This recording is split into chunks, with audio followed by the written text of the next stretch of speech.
part of Project 571, genetically engineered vampire created to destroy evil. What do you want? We need your help to kill a vampire. Malleus Maleficario. It was written by a witch. The first witch. Titania. That was a little snippet from The Witch's Hammer, the first film I ever solo directed, and it's just been remastered and re-released on Amazon. So if you like witches and vampires, then please do check it out. Anyway, let's get on with this week's episode. Hi, Jim here, and you're listening to the Honest Filmmaker podcast. This week, I'm speaking to writer-director Andy Edwards. Andy's done a bunch of short films and feature films, and actually on IMDb, there's 4 films came out in the last 3 years. So he's very active. They're all horror, so I'm looking forward to chatting to him. Hi, Andy. Hey, how you doing? Good, thank you. So let's dive straight in. How have you come to work in film production? Did you do a uni course? What was your sort of course into this? Yeah, it's been a bit of a roundabout journey, really. I did do a university course. I studied film studies back in the long distant past, but that was more a theoretical course than a practical course. Then I came out of there and I had no contacts, no money, nothing. I don't come from a film production family. I don't come from a rich family. So I ended up going back to my hometown of Birmingham and working in a shop. So yeah, long story short, various jobs, nothing to do with film. Ended up in London, worked in radio for quite a while, lost that job and was like, what am I going to do? And I remembered, remember when you used to want to make films? And I'd started to move into corporate video production at that time. So I was doing corporate videos for various people. And then through that, I got back into film and started making shorts. And then that led to the first feature film. Lovely. That's an interesting point, I guess, for someone who's leaving university, is don't be frightened of the corporate stuff and don't think, oh, I'm selling out, I'm not making feature films, because you're going to be learning stuff while you're doing those corporate gigs about equipment and about filming. So it's always worth, and you're making contacts as well. 100%, you need to support yourself financially. You are learning about kits, you're learning about equipment, you're learning about editing, you're meeting other people who are also into film. A lot of people who do corporates will also do narratives and stuff. And I used to work, when I was working at the radio station I used to do corporate videos with them. And I was working with a guy there called Eben Bolter, and we worked on a short film together, and it was the first thing he'd shot as like a DOP, because he just bought a Canon 550. He's just shot Life of Chuck for who did that one? Mike Flanagan. Mike Flanagan, yes. Yeah. Mike Flanagan. He shot some of The Last of Us. Won Emmys for it. So yeah, there's he started out in that world too. Amazing. Amazing. Yeah. So I saw you done a bunch of short films, and then the first kind of feature film you've got is Zombie Spring Breakers. So tell me about that and how that came about. Well, that came directly from the shorts. I mean, that was kind of my practical film school. So the first, when I kind of decided to get back into filmmaking, and if there is any lesson for anyone, it's not too late to start. You don't have to be kind of straight out of the blocks at 19 and making stuff. I mean, some people are incredibly talented. People are at 19, but some people aren't. In my 20s, I was not making movies. So yeah, so the first kind of short I did when I got back into it all was a little zombie film called House Party of the Dead. We shot that in our flat in one afternoon. It's very much a kind of back to basics, just doing it for fun. But then that was so much fun. We ended up with 5 of these shorts, 5 of these House Party of the Dead shorts. And they got bigger and bigger and bigger. And by the last one, we had like 50 extras. So Eben, who went on to shoot The Last of Us, he shot it. So we were in, that was kind of like my mini film school, really, in the practical terms. Because when I'd gone to uni, because I am old, things like DSLRs didn't exist back then. You couldn't shoot digitally. You were either shot on video or you shot on film. So that was my kind of introduction to that world and learning everything.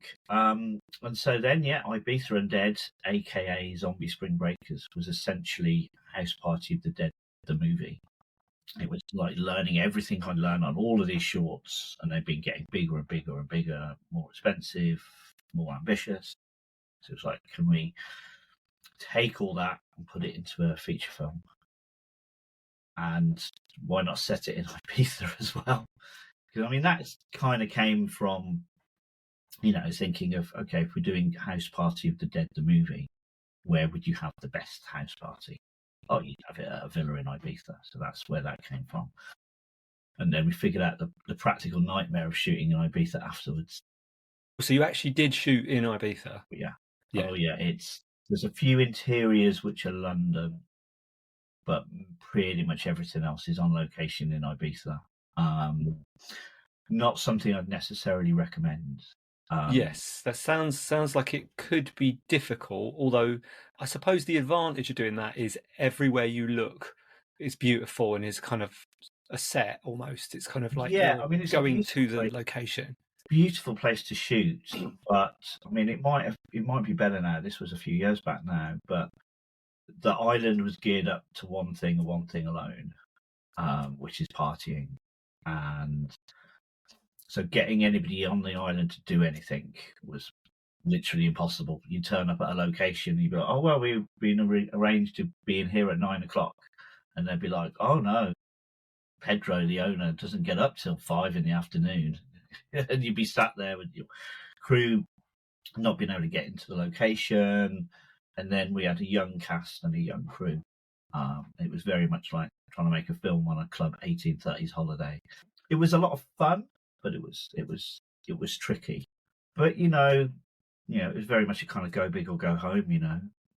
A lot of people for their first feature will try and keep it small and manageable and things they know and places they know. And whereas, I was like almost kind of making up for lost time. So I was like, right, we're doing it on location. We're going to have 100 extras.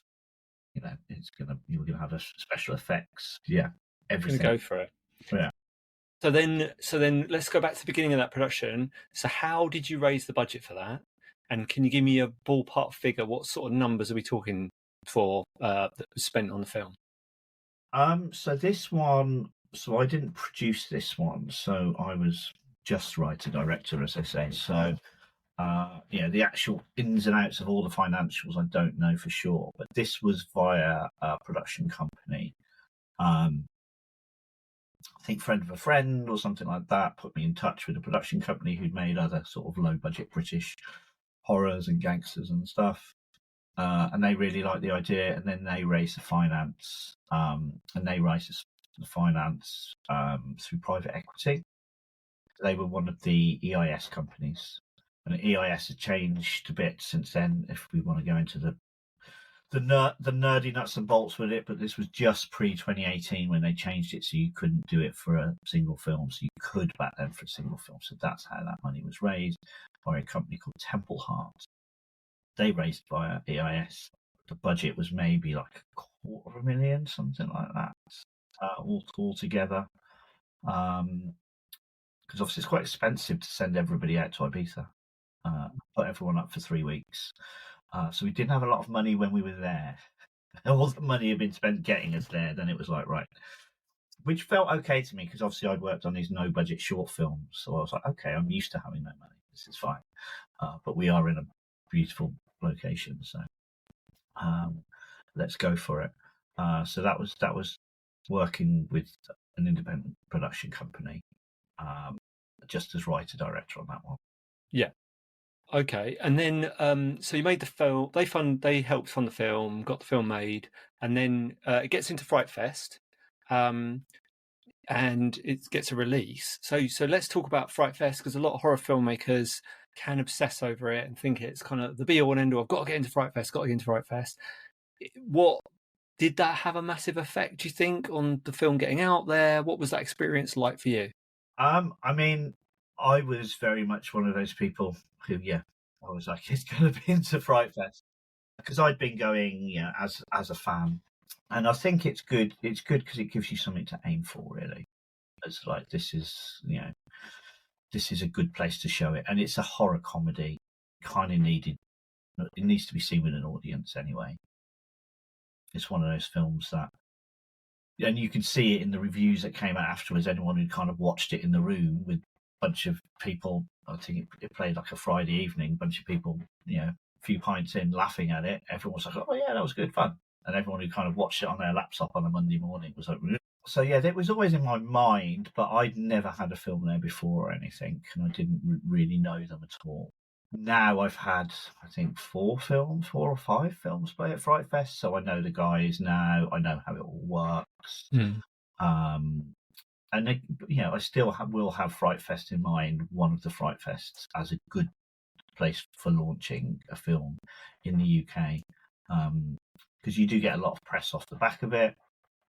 And it's a very swamped market out there at the moment. It's a very crowded world.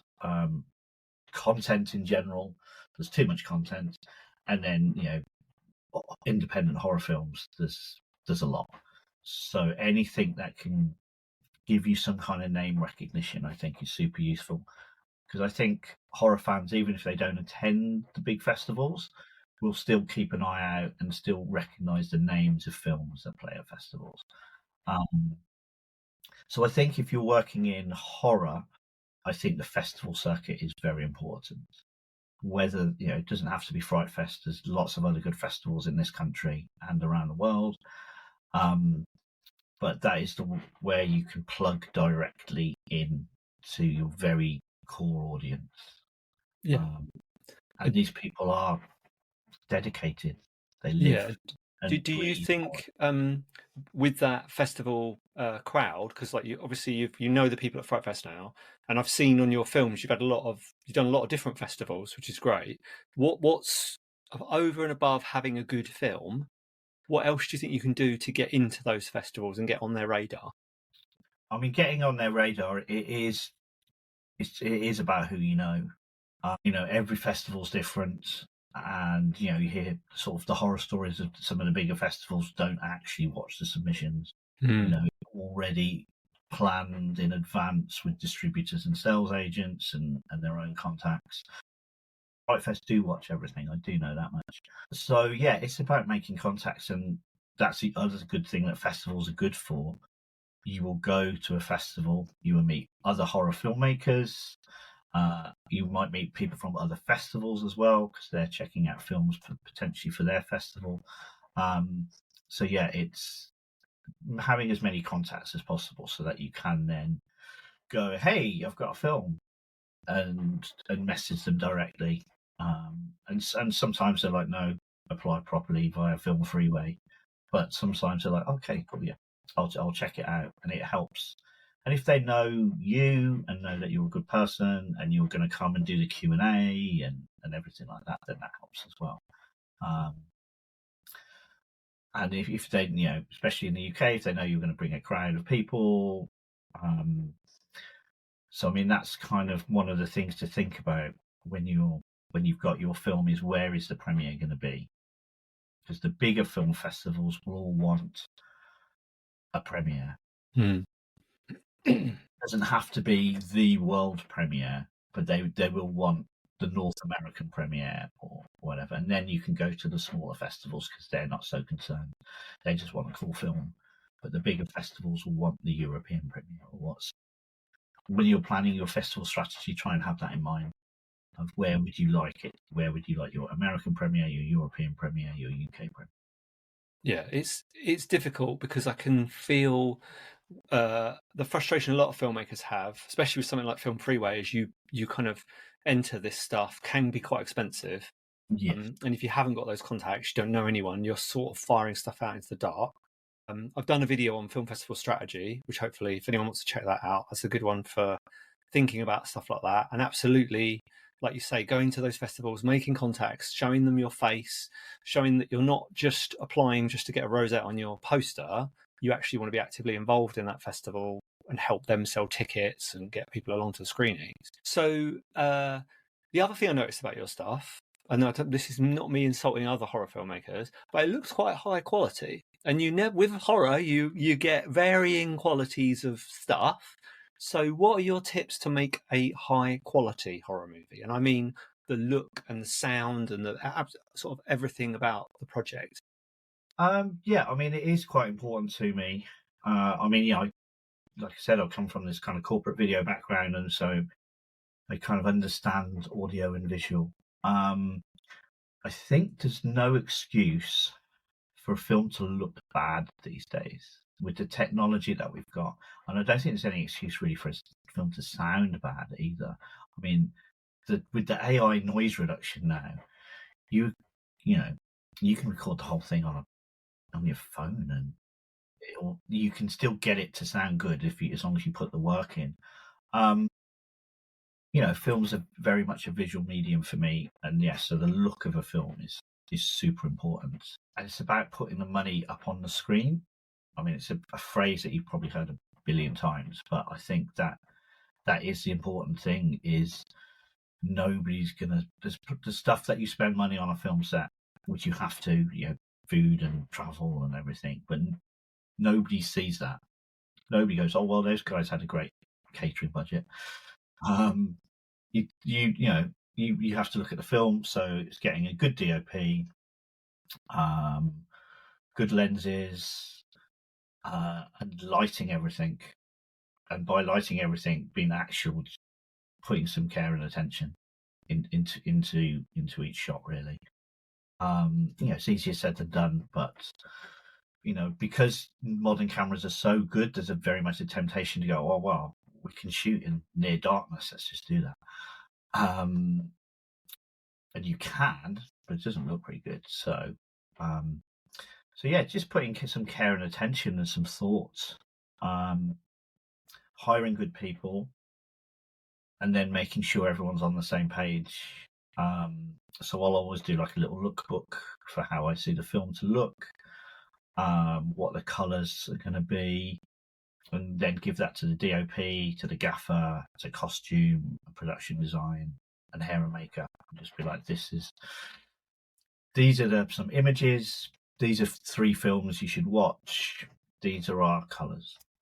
And that doesn't cost any money to do, but then everybody's working to some kind of same thing, and that will pay off on screen rather than just going, hey, let's film in this place, oh, it's got blue walls, there you go, it's got blue. Yeah. The good thing about doing that as well, I find, because I do that, is it helps you in your own mind sort of solidify what the film is, how it looks, and what it's like. You kind of do that work for your own head as well as the rest of the cast and crew. So then, looking back at that first feature film, if you could go back in time and give yourself some advice, if you're giving advice to someone who's starting their first feature, what would you say to them? It's a tricky one, because there was I had some disagreements with the production company on how it should go, and then obviously there was the chaos of the shoot, really. But yeah, I think it's a long game. I think I would tell myself, pick your battles, really. You're trying to get your first feature made. There are going to be some compromises. Pick where those compromises are. Pick the things that you need that you won't move on, because then anything you can learn will take you through to the next one and the next one. I mean, that's the goal. I mean, there's dreadful stats about how many people never make a second feature, and people, I think, have a tendency to kind of put all their eggs in that one basket and be like, this is my dream, this is the film I'm going to make, and then it either breaks them or they do make it, but then it never makes any money, and then nobody's willing to look at the second one. If you do want to have any kind of career, then I think you need to be thinking of the first and your second and your third, And maybe, yeah, you don't do your dream movie as the first one. You save that for when you've got a bit more money or a bit more clout. You know, it depends. Some people do make their kind of calling card movie with their first one, and it goes well. And then there's plenty of people who don't. So, have a think about it as a long term thing. Yeah. And now I'm looking at the rest of your filmography. So when you're writing these scripts, are you writing them for yourself? Are you writing them for the audience, or are you writing them thinking about sales and distribution? What's going through your head when you're putting these scripts together? I think when I was putting IBIZA Undead together, that was an audience in mind, but I knew nothing about sales and distribution back then. That was all a mystery, and I'd love it if that was still the case. Yes, me too. I've had to teach myself how that sausage is made because I think if you don't, you're going to become the sausage. Be Ian for breakfast. So I've had to learn sales and distribution. So now I've moved into producing as well as writing, directing. Now sales and distribution is very much at the forefront of deciding which projects that we do. Back then, no, it wasn't. It was like, I just want to make a cool zombie film that people at Fright Fest are going to love, and it's going to have hot girls and hot guys and zombie gore and cool soundtrack. That was kind of all that was in my head. Just make something cool and people will like it. But now it's like, okay, well, how do you market it and everything? But even then, obviously, IBIZA Undead was a very simple pitch, so I'm always looking for that high concept. The zombies in Ibiza, it's a very simple concept, and so I'm always looking for that for all the films that we do. It's kind of, how do we sell it? Because that's how people are choosing films now. Apart from the very big stuff, everyone else is just looking at Netflix and they get a poster and a 2-line synopsis, and maybe they'll check the trailer out, and that's how they're deciding what to watch. So you have to have an idea that is going to work in that format. So when I'm looking at people pitch me projects all the time, if the shorter the pitch, the better. If you can say, oh, it's werewolves on the moon, brilliant. If you're like, well, there's a guy and he's doing this and he's doing this, but then he doesn't realize he's this and it's actually this, then good luck, but it's probably not for me. Yeah. I'm looking forward to Werewolves on the Moon. That sounds good. Yeah, actually, I'm thinking of it as a good idea because werewolves come out in a full moon and they're living on the moon already. They're permanent. It's amazing. Werewolves. It's got it all. It's got it all. There you go. Okay, that's my next one. Yes. So just thinking about projects, we talked about what you would. Oh yeah, that was what I was going to ask you. So this next slew of films you've made, you seem to be making one every single year. 2 come out in 1 year. How are you putting them together? Are they your production company? Are you getting someone else to finance them? And how are you keeping that momentum up? It's a mixture, really. So to take it back to Graphic Desires, what happened was I had a bunch of projects in development, including a vampire movie, which was going to be my next one after IBIZA Undead. And then COVID happened, and like everything fell apart, or their projects fell apart. But I didn't want to be doing nothing. I was just looking after my 3-year-old basically all day, every day, because I had no corporate video work coming in either. So I decided to set up my own production company. And as I said, start learning how the sausage is made in terms of financing and in terms of sales and distribution. I kind of knew about the filmmaking bit in the middle, but I didn't know about the raising finance at the start and the sales and distribution at the end. So I was like, okay, we're going to start with something super small, micro budget thriller that we could shoot in COVID. So I kind of thought of this erotic thriller script because it can just be done 2-3 people in a room, super cheap, nothing crazy. And yeah, I kind of taught myself how that works. So that's when we launched Paranoid Android Films as a fully fledged production company. To date, we've made 4 movies, 3 of which I've also written and directed, and then one of which, Custom, which is this poster here, was written and directed by someone else, and I just produced.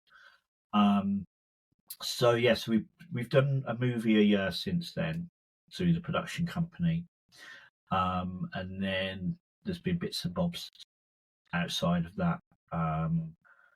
So I did a film called Cinderella's Revenge, which was a director for hire job. Midnight Peep Show, which is like a writer director for hire job. So yeah, been keeping busy, and a lot of those things were done either in COVID or after COVID, and then they all came out at the same time. So it makes you look super busy, but maybe not necessarily always the case. Yes. I think it's very useful to look busy, because if you look busy, then people will give you other stuff to do. Yeah, they definitely. Will be like, oh, this person looks busy. So I think, yeah, whether you are or not, always look like you're working on something, and then other people will want to work with you because they think you're in demand. In demand. And with the ones you're making for your production company, are you sticking at a particular budget level? And if you are, is that influenced by how much you think the film's going to make, that kind of stuff? Yeah, I mean, that's a new consideration that has come into my thinking since I've been a producer, because I think very much how my conversations went, and I think how my conversations with other filmmakers at the moment are going, is they're thinking, how much will this film cost? But nobody's thinking, how much will this film make? And if you're in a lucky enough position to not have to worry about how much it makes, then that's fine. Because there's sometimes where people don't. Maybe it's from the BFI who like to lose money, or maybe it's funded by private equity who are in it for the art. They're like like a patron, and they just want this film to be made, and they don't necessarily want to make any money. In which case, great, tell me how much it's going to cost. But I'm not in that world. I'm finding money from private investors or from pre-sales, from distributors, and then it has to be all about how much it's going to make back. What's a reasonable, realistic aim for this film to make on the international market, which is quite painful at times, because you have to be realistic about it, and obviously every filmmaker who's not studied distribution will be like, oh no, well, my one's going to go viral, my one's going to win some awards, and we're going to make 500 grand in Nicaragua alone, and you have to be, well, no, it's probably only going to sell to like 10 of those territories, and so here's a realistic figure. So yeah, that's kind of what I'm thinking of now. It's reverse engineering from what it's going to make and what we can get, and then that kind of dictates the budget. And because the film budget is very, I think it's very much a case of what have you got, rather than what you need. We'd all love to have, a techno crane on every day, but we could make the film without it. Yeah. And are you doing traditional sales and distribution? Are you going direct to a distributor via a sales agent, or are you doing all your own sales and distribution? Well, that's a very good question to ask, and I wish I'd planted that question. Because so far, for the first 3 movies that we've done, which was Graphic Desires, Punch, and Rumpelstiltskin, we have gone the traditional distributor route. But for this film here, Custom, which you can see a little bit closer off, but the top of the titles up there, we are trying a hybrid approach on that one. So it is coming out on digital in the UK and the US via an aggregator, and that's coming out next Monday as of time of recording. I don't know when this is going out. So from the 18th of August, that's going to be available on digital platforms in the UK and US. And that is a self-release via an aggregator. And then we're selling the rest of the world via a traditional sales agent. So we're doing our own marketing for UK and US, sales agents for the rest of the world. Because obviously if it does sell to Thailand, for example, I couldn't do any marketing in Thai. You could try. I'm not sure it'd be very good. But it's not going to work. Whereas we do have contacts and everything.